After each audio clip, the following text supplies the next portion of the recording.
귀한 선물 대가를 사랑한단 말일세.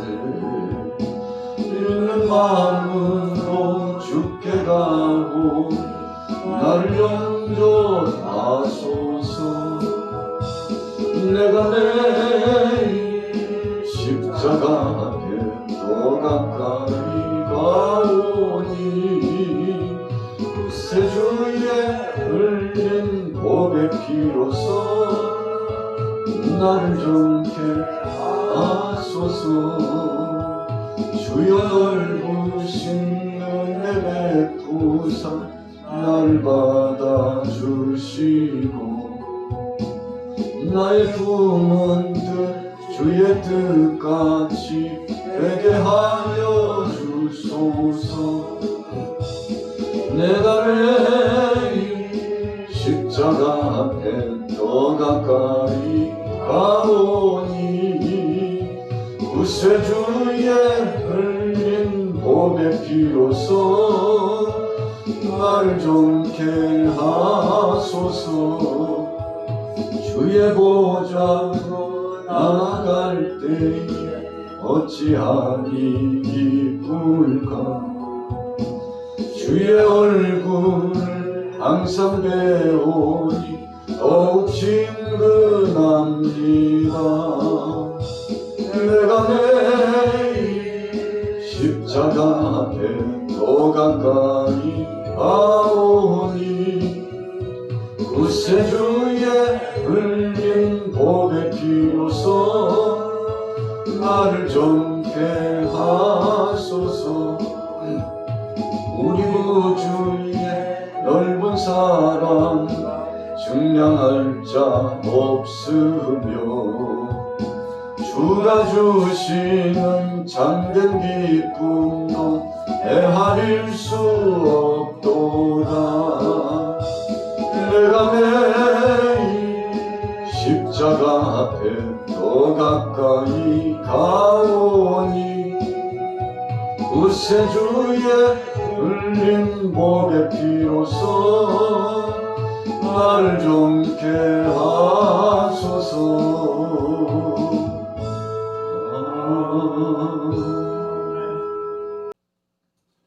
사무엘은 어떤 사람이었습니까? 하나님 앞에 특별한 부름을 받은 사람이었습니다. 참 시대적으로 암울한 시대였습니다. 우리가 역사적으로 사사시대를 보면 타락의 그 끝이 보이지 않을 만큼 백성들이 하나님의 말씀보다는 자기의 소견에 옳은 대로, 자기 뜻대로, 자기 마음 중심대로 살아갔던 바로 그런 시대였습니다. 하나님께서 친히 나라를 통치하시고 각 개인의 심령을 주관하고 계셨습니다.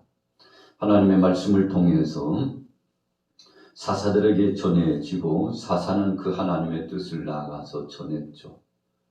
왕정이 아니고 신정정치가 계속되고 있는 것입니다. 바로 그때 암울한 그 시절에 본문에 등장하고 있는 엘리 제사장마저도 영감이 흐려지고 눈이 흐려져서 무뎌졌던 바로 그 시절에 하나님께서는 또 다른 지도자 사무엘을 택하시고 그를 세우고자 하셨던 거죠. 그래서 우리가 어제 지난 시간을 다시 한번 상고해 보면 한나가 무자했던 것은 하나님께서 의도적으로 그렇게 무자하게 하셨다고 성경이 말씀하고 있었지 않습니까? 아이가 없어요. 아이를 생산하지 못했습니다. 잉태하지 못했습니다.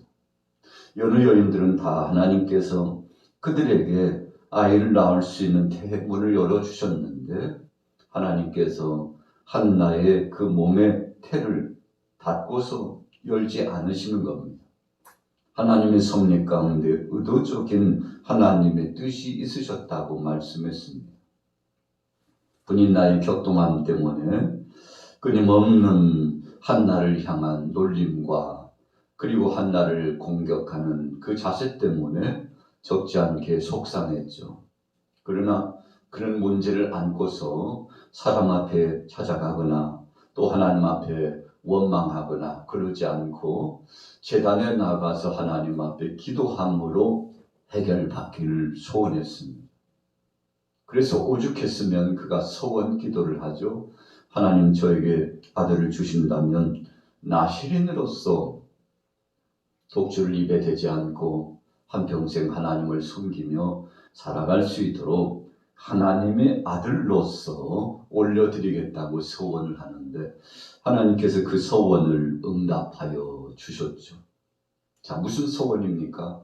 육신적인 목적이나 인간적인 어떤 뜻을 이루고자 하는 것이 아니라 하나님 저에게 그렇게 허락하신다면 하나님 영광을 위하여 하나님을 기쁘시게 하기 위하여 이 아들을 하나님 앞에 올려드리겠다는 한나의 신실한 믿음과 그 기도가 결국은 응답되었고 시대적으로 암울한 때 지도자가 필요한 바로 그 시점에 한나의 서원과 함께 하나님께서는 그 가정에 사무엘을 시대적인 선지자 사무엘을 세워주시는 놀라운 은혜를 갖도록 하셨죠. 엘리 제사장의 타락은 계속 더 깊어만 갔습니다. 오늘 2절에 뭐라고 말씀했습니까? 엘리의 눈이 점점 어두워가서 잘 보지 못하는 그때. 자, 1절 후미에는 여호와의 말씀이 희귀하여 이상이 흔히 보이지 않았다. 여러분 그만큼 엘리 제사장 자신이 영적으로 둔감해졌다는 것입니다. 오늘 저나 여러분들이나 우리 신앙의 삶 가운데 가장 위기는 바로 영적으로 둔감해지는 때입니다. 더 이상 하나님의 말씀이 들리지 않아요. 눈이 열려지지 않고 그리고 귀가 열려지지 않습니다. 하나님의 영광을 위하여 나아갈 줄 모르는 바로 그런 상황이 되면 그때가 바로 비극이 되죠. 우리가 잘 아는 대로 사울왕이 처음에는 하나님의 말씀을 순종하고 나아갔죠. 그러나 시간이 지남에 따라서 성령은 떠나고 그의 삶이 핍절해졌습니다. 여러 차례 하나님께서 그에게 회개할 기회를 주셨음에도 불구하고 그러나 하나님의 뜻을 쫓아 나오지 못했습니다. 그래서 오죽했으면 사무엘이 사울을 향하여서 말씀을 전하죠. 왕이여, 하나님께서 수양과 기름진 것보다도 당신의 순종을 원하는데 왜 이렇게 하고 계시냐고 강력하게 말씀을 전했지만 그러나 그런 거 아랑곳 하지 않고 자기 임의대로 계속 행동하다가 마침내 비참한 최후를 맞이하게 되지 않았습니까? 오늘 엘리, 우둔한 엘리입니다. 그럼에도 불구하고 오늘 하나님께서 사무엘을 바로 이 엘리 제사장에게 맡겼다고 하는 것은 우리가 참 우리 인생 여정 가운데 어찌 보면 이해할 수 없는 상황이기도 하고 그럼에도 불구하고 하나님께서는 부족하고 약한 엘리였지만 그를 통해서 하나님의 뜻을 나타내시고자 하셨다는 영적인 깊은 의미가 있습니다. 사무엘 선지자가 제단 중심으로 살았습니다. 자, 3절에 보세요. 하나님의 등불은 아직 꺼지지 아니하였으며 사무엘은 하나님의 궤에 있는 여호와의 전안에 누웠더니 늘 성전 중심으로 살아갔습니다. 하나님 앞에 자기 자신을 올려드리며 살아갔던 그가 궤 옆에서 잠을 청하고 있었는데 하나님이 저를 부르셨죠. 3번씩이나 불렀습니다. 그때마다 사무엘이 찾아가는 곳은 어디입니까? 바로 엘리 제사장을 찾아갔다는 것입니다. 시대적으로 암울하고 참 양심에 활 맞은 것처럼 둔한 사람이었지만 사무엘은 끝까지 주의 종으로서 예우하고 하나님의 뜻을 묻는데 엘리 제사장을 찾아가서 당신이 저를 부르셨습니까? 3번씩이나 찾아갔다는 것은 사무엘의 인격적인 그 아름다운 모습을 우리가 볼 수 있습니다. 아, 우리 제사장 되신 엘리께서 나를 부르셨나? 자, 그만큼 오늘 사무엘은 충성된 자였습니다. 엘리에게 최대한 성대하며 충성을 다했다는 것입니다. 영적으로 무뎌지고 부족함이 많았지만 그러나 하나님이 세우신 종이기에 하나님께서 뜻하신 바가 바로 엘리를 통해서 나타날 것이라고 오늘 사무엘은 알고 있었습니다. 그래서 3번씩 엘리를 찾아갔는데 생각하고 보니까 엘리 자신이 부른 것이 아니라면 하나님이 부르셨을 것이라고 생각해서 어린 사무엘에게 권고의 말씀을 주죠. 한 번 더 음성이 들리거든 여호와여 내게 말씀하옵소서. 하나님 앞에 말씀해 달라고 소원하거라. 또 가서 누워있는데 하나님의 음성이 또 들렸습니다. 4번째 들려진 거죠. 엘리 제사장이 시키는 대로 저에게 말씀하옵소서. 여기 있습니다. 10절에 보세요. 여호와께서 임하여 서서 전과 같이 사무엘아 사무엘아 부르는지라 사무엘이 이르되 말씀하옵소서 주의 종이 듣겠나이다. 여러분 하나님께서 엘리 제사장을 통해서도 말씀하실 수 있었지만 어린 사무엘이지만 하나님과 동행하고 말씀과 함께하고 제단 중심으로 나아가고 법궤 중심으로 하나님의 뜻을 구하면서 세상이 어떻든지 간에 자신이 하나님 앞에 부름받은 청직이라는 것, 엘리 제사장을 수종하는 수종자라는 것을 잊지 않고 최선을 다했는데 하나님이 저에게 은혜 주시기로 작정하셨어요. 여러분 그래서 예나 지금이나 어떤 상황 속에서든지 우리 자신들의 본분을 흐리지 않고 최선을 다하면 바로 그들에게 하나님께서 큰 영감으로 함께 하시고 능력의 역사로 함께하여 주신다는 의미 아니겠습니까? 하나님께서 사무엘에게 말씀해 보았습니다.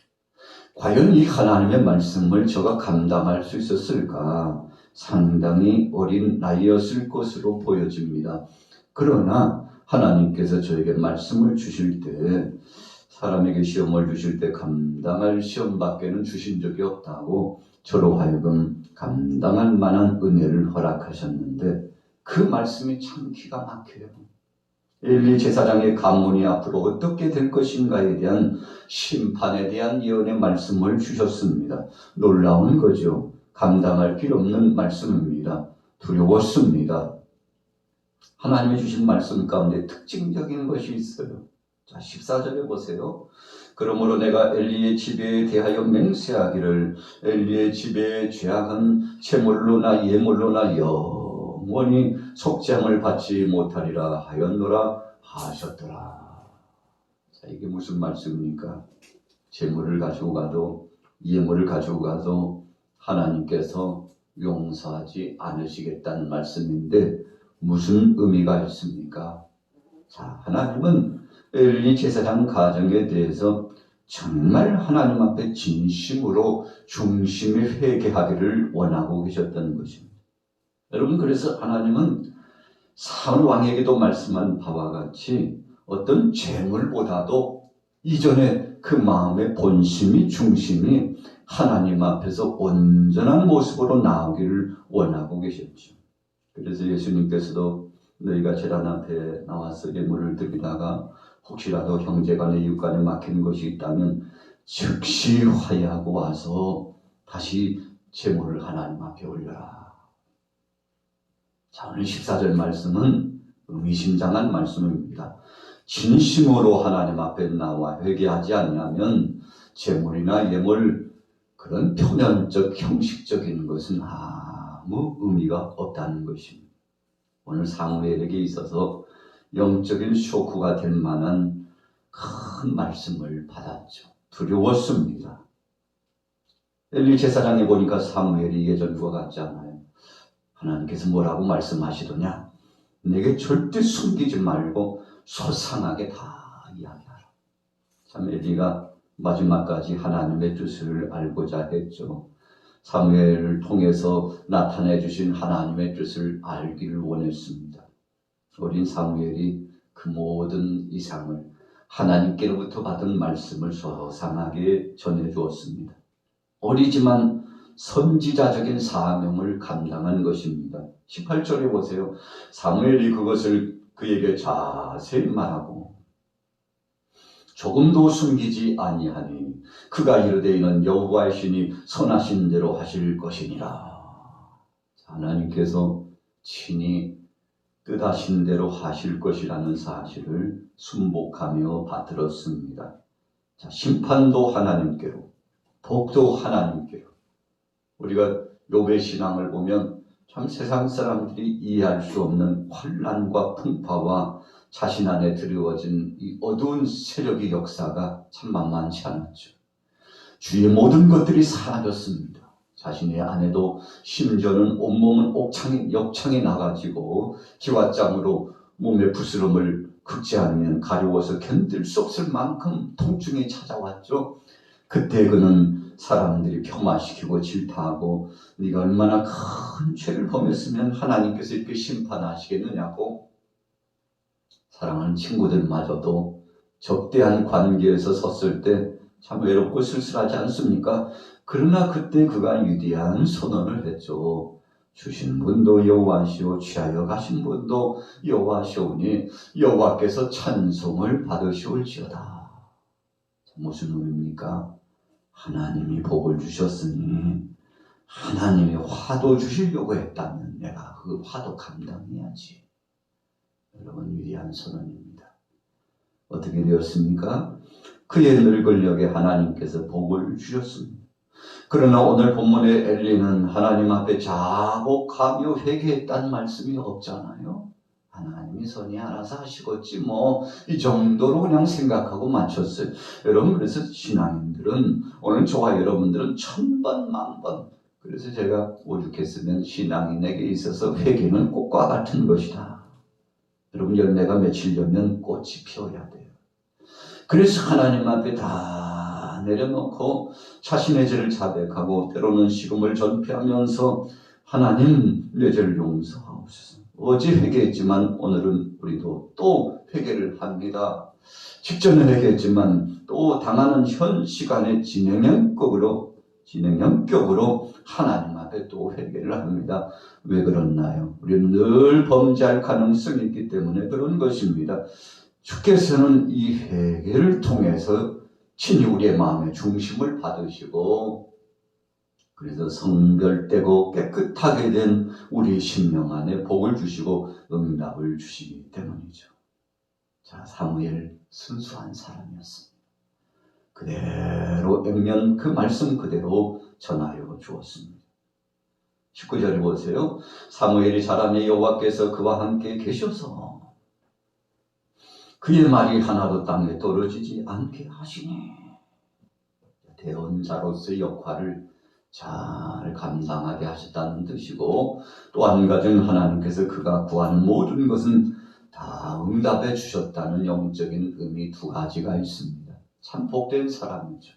저와 여러분들은 오늘 사무엘과 같은 하나님이 주신 말씀 하나도 땅에 떨어뜨리지 않고 끝까지 순종했다는 의미 아니겠습니까? 이럴까 저럴까 내 생각과 비교하여 또 세상의 풍조와 비교하여 하나님의 말씀을 판단하지 않고 즉시 그 말씀을 아멘으로 받아들였던 이 사무엘 복을 누릴 수밖에 없었던 거 아니겠습니까? 그래서 단에서부터 브엘세바까지 온 이스라엘이 사무엘은 여호와의 선지자라고 세우심임을 저들이 알았다, 인정했다는 것입니다.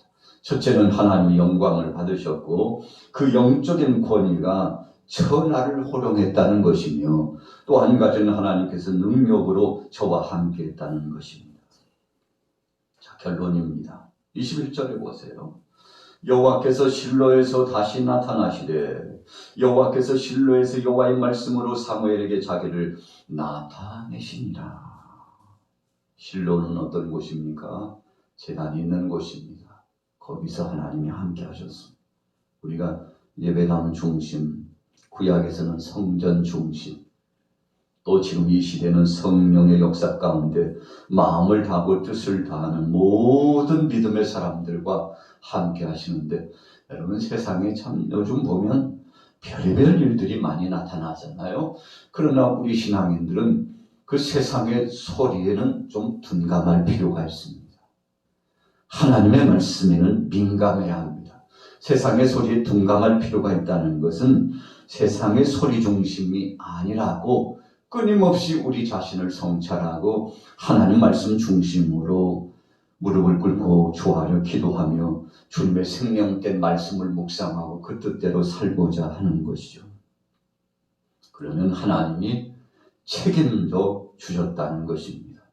이제 4장 이후에 보면 여호와의 법궤 때문에 블레셋 군대들이 참 치명적인 손상과 고통을 당합니다. 물론 하나님의 백성들도 말씀 중심으로 살지 않았기 때문에 하나님께서 저들 편에 함께해 주시지 않았죠. 블레셋의 침략을 받고 얼마나 고통을 당하는지 4장 10절 이후에 상세하게 나와 있지 않습니까? 자, 오늘 사무엘이 제단 중심, 법궤 중심이었습니다. 그곳을 떠나지 않았어요. 하나님 앞에 조아리며 소원했습니다. 이 시대에도 바로 그런 사람을, 바로 그 한 사람을 하나님이 찾고 계시는데 바로 저와 여러분들이 그 주인공이 되시고 주님 앞에 끝까지 쓰임받는 영적인 귀한 리더십을 발휘하는 믿음의 사람들 되시기를 예수님의 이름으로 축원합니다. 살아계신 하나님 아버지 은혜를 감사합니다. 시대적인 경종의 말씀이 나타났습니다. 바로 내게 주신 말씀이요 우리에게 주신 말씀입니다. 아버지 하나님, 주님 주신 말씀 그 영감을 받을 때마다 회개하고 자백하며 주님 앞에 온전히 서서 승리케 하여 주옵시고 꽃처럼 피어난 회개 역사를 통해서 아름다운 삶의 열매가 성령의 9가지 열매처럼 주렁주렁 열려지게 하여 주옵소서. 오늘 하루도 주님 복되게 하시는 것을 감사합니다. 9월을 마무리 짓습니다. 10월을 새롭게 바라봅니다. 전환적인 이날에 큰 은혜가 넘쳐나게 하여 주옵소서. 오직 주님만 앙망합니다. 주님 역사하여 주옵소서. 예수님의 이름으로 축복하고 기도 올려싸움나이다. 아멘. 소리를 맡은 일을 유연과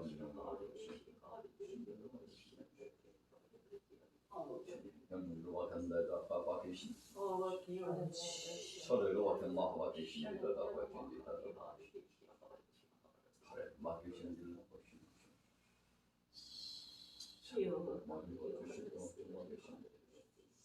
아버지 하나님 이를 감당할 용도 진정한 권소 아버지 하나님의 뜻을 믿음의 주연전케 하시는 예수 아버지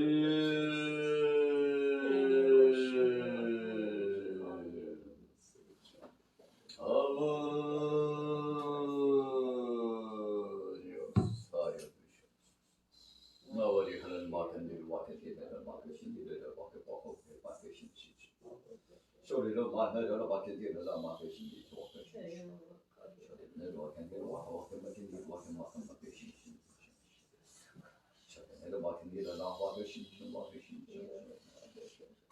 자기를 맡은 일을 맡은 일을 맡으신 맡은 일을 맡은 일을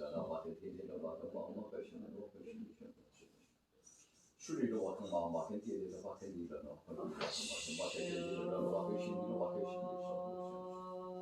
서로 맡은 맡기는 맡으신 자기를 맡은 일을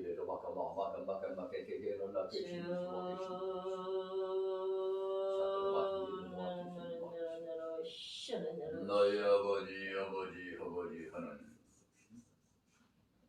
맡으신 일을 영원히 거기 사는 모든 친구들 모두 모두가 계신데라 맡으신 일을 맡으신 하루에 맡은 일을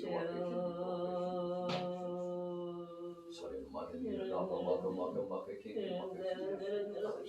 소리를 너는 맡은 일을 맡은 일을 맡으신 아멘 아멘 아멘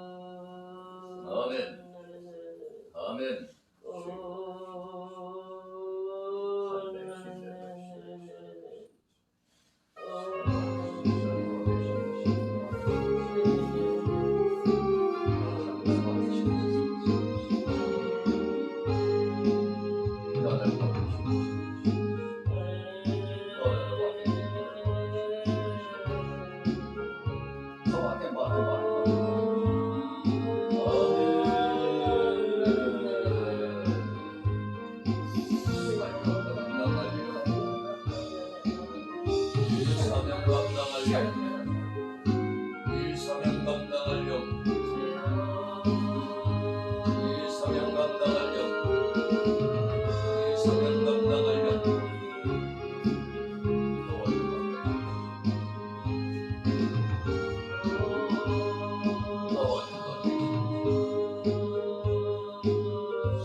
뭐 같은